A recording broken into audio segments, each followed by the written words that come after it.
Hello everyone, I am Madhavi, I am biology teacher working in BRGS. Hope you are all fine. We know that due to this pandemic, we are connecting through online classes. Take advantage of these classes and work hard. So let's get started. We are continuing the lesson, our environment part 3. Okay, so we have already covered 2 videos, right, of this our environment class, chapter. So in that there are some subtopics we have already covered. So let us have some recall about it. Components of environment: food chain, food web, trophic levels, flow of energy, and 10% law. Okay, in this subtopics, trophic levels and flow of energy, 10% law. So these three are very important. Okay. Next, ozone layer depletion. So this is about the ozone layer. What is ozone? Ozone is a poisonous gas. It forms the top layer of atmosphere. Okay, it is the top layer of atmosphere. Okay, now you can see the earth here. This is the top layer of the atmosphere. This is the ozone layer. Now we should know how the ozone layer is formed. Why we should know?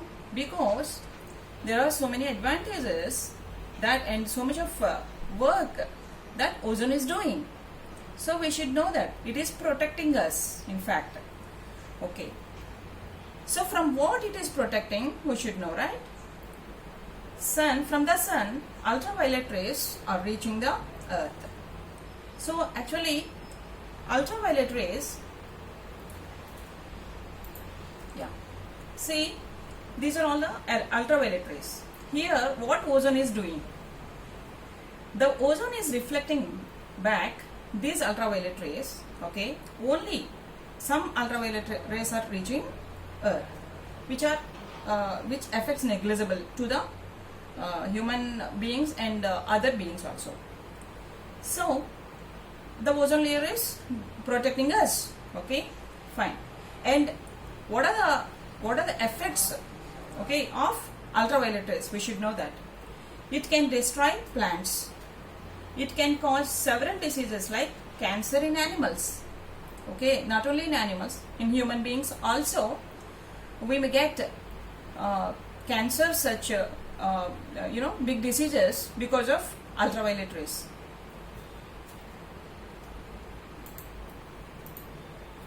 Now coming to the previous slide, here how the ozone layer is formed. Okay, we should know that. See, this is oxygen, right? Oxygen, in the presence of ultraviolet rays, this oxygen separated into 2 atoms. This is oxygen molecule and it is separated into 2 oxygen atoms. Okay, in the presence of what? Ultraviolet rays. So again, this oxygen molecules, okay, one oxygen molecule combines with this atom and forms ozone. This is O3, okay, and forms ozone. So this is how the ozone layer is formed around the earth. That is in top layer of the atmosphere. Fine. Okay, we have already gone through this. These are all the effects of ultraviolet rays. Okay, now this is the advantage of ozone layer. This is the advantage of ozone layer. Ozone layer does not allow large amount of ultraviolet rays to enter our atmosphere and thus protect us and all other living beings of the planet. So as we have already discussed about this, that's what it protects us from ultraviolet rays. Okay, and it prevents, means it does not allow ultraviolet rays, okay, enter on the earth. This is what the advantage of ozone layer. Fine. Okay. So now, still now, what we have discussed about ozone layer. Now we should know, nowadays the ozone layer is getting depleted. Okay, means what? It's getting thin. So once the ozone layer is getting thin, then what happens? Ultraviolet rays may enter on the earth. Then what happens? It may affect so many diseases, okay, to the living organisms. So that is the reason we should know the reason for what we are using so many chemicals here. So we should know that. So you know about refrigerators, we are all using it, right? And air conditioners, fire extinguishers, and shaving creams. So these devices we are using, okay, chlorofluorocarbons, okay, and in these chlorofluorocarbons, chlorine is present, okay. So now you may have one doubt. So we are using on the surface of the earth, we are using all these devices using the chlorofluorocarbons, but how this chlorine is affecting to the ozone layer, right? See, this chlorine weight is very low, very less. So that reason the chlorine it can reach, okay, it can reach the ozone layer because of its less weight, okay. Then here you can see one equation. Then chlorine, okay, chlorine reaches, chlorine combines with the ozone, okay. Then here what is happening? This is O3, this is ozone, right? When this ozone combines with the chlorine, then it is the ozone O3 is separated into what? It is converting into oxygen, O2. It is converting into O2, means oxygen molecule. It's converting into oxygen. Fine.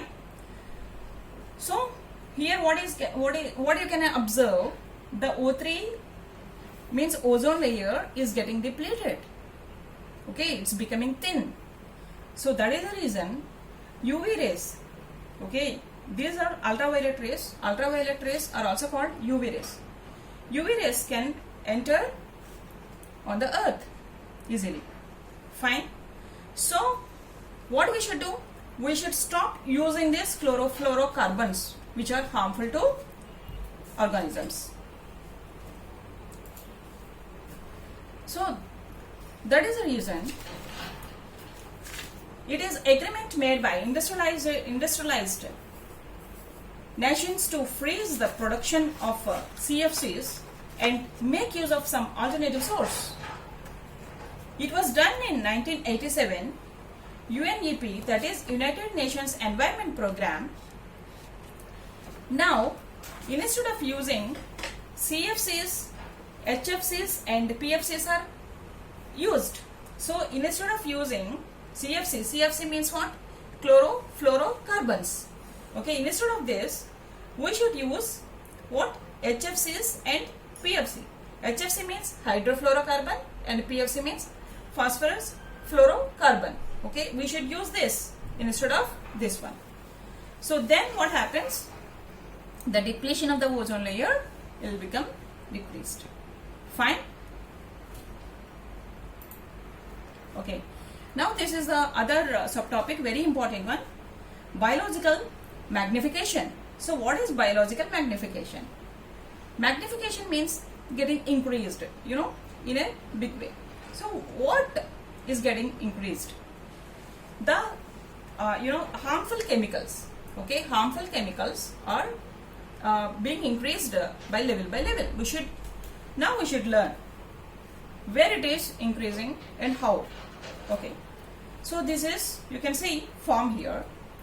In this, so many form is there, plants are there in this. Okay, so farmer is spraying pesticides. Pesticides means nothing but what? Nothing but harmful chemicals. Okay, then what happens? it is getting sprayed to the plants. So plants are catching those chemicals, and on the plants means on the leaves and all the parts of the plants it remains. Okay, it left over.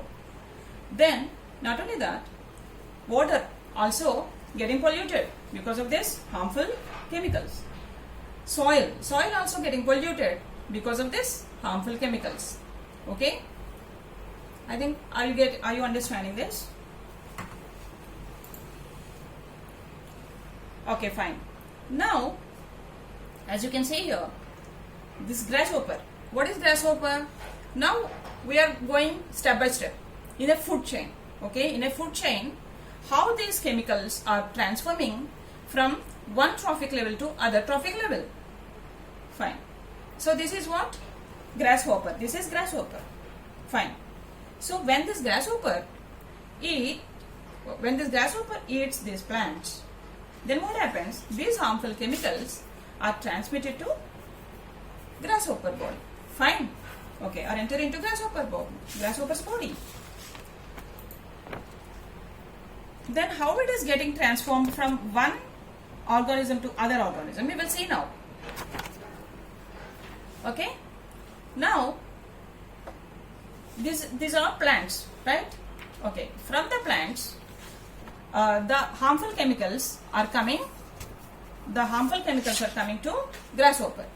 Okay. Why? When grasshopper eats plant, if you take one, okay. If you take one, then we will have a picture. If a grasshopper can eat one plant, then from one plant it can take some amount of harmful chemicals, right? Okay. Now we will see. See, these are all X. Okay, because we are taking amount of harmful chemicals in a in a letter of example of X. Okay, we are mentioning it as a X. Fine. So this is what X means. What? The amount of harmful chemicals present in one plant. So like this is X, and this plant has X harmful chemicals. Fine. So if you take one grasshopper, when grasshopper is taking as food these three plants, then what happens? How much amount of harmful chemicals can enter into grasshopper's body? Yes, 3x, right? Because in this X is there, X is there, X is there. So 3x of harmful chemicals can enter into grasshopper's body. Fine. So like this, how many grasshoppers are there? 4 are there. If these 4 grasshoppers are eaten by one frog, then how much amount of harmful chemicals can enter into frog? Yes, 12x. Okay? Fine. Now, so here frogs are there. How many are there? 1, 2, 3, 4, 5. So when these 5 frogs can eaten by one snake, then how much amount of harmful chemicals can enter into snake? Yes, 63x. Good. So if you take snakes here, so like this, one by one, one trophic level by one trophic level, one trophic level by one trophic level, these what is this? Harmful chemicals. Okay, harmful chemicals, amount of harmful chemicals are being increased level by level. So this is called biological magnification. I hope you understood it. Yes, this is the definition for this.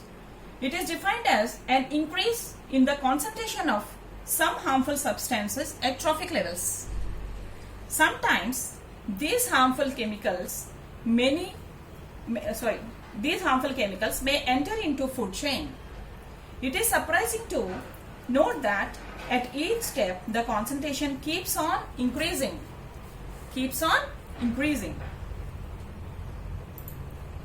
Fine. So this is the other topic, garbage. Okay. Garbage is nothing but, we all know about this. This is waste. Okay. It may be domestic waste. See here, these are considered as full waste, and there are certain methods for disposing the waste in right ways. So many of them, you can say many of us don't know how to dispose the waste, isn't it? Yeah. So we should know it.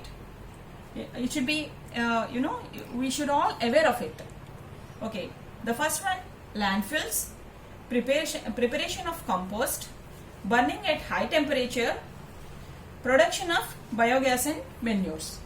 So in these 4 methods, we should know how to dispose the waste. Fine. Let's move forward. This is about waste. So waste are the useless or discard materials. They may be gaseous, liquids or solids in nature. And there are 2 types of wastes, biodegradable and non-biodegradable. It's very easy, fine, because biodegradable means the waste that is broken down by biological processes, okay, so which can be disposed, which can be broken down. So that waste is called biological waste. You might have known many times that kitchen waste, sewage, cotton, cloth, so these are all what? Biodegradable waste. But what is non-biodegradable waste? These are those which cannot be broken down by biological processes. Example, plastics, polythene bags, etc. Okay. So what happens when these are not be broken down by biological processes? Biological process means what? The waste which is broken down by microorganisms, okay, that is biodegradable, and which cannot be broken down by microorganisms. So that waste is called non-biodegradable. Okay, but it will be left over, right? Plastics and polythenes, these are all. Then these are all things will be affected to the environment. So we should see that. This non-biodegradable waste creates environment pollution. Okay? Fine. It is an undesirable change in physical, chemical and biological characteristics of air, water and soil. See how much effect is there because of non-biodegradable wastes. Okay. So, still now we have learnt about environment, means our surroundings, including living and non-living organisms. So from all this, we got to know how to maintain the environment clean. So let us take good care of environment. Okay. So thank you very much for watching this video. Have a nice day. Thank you.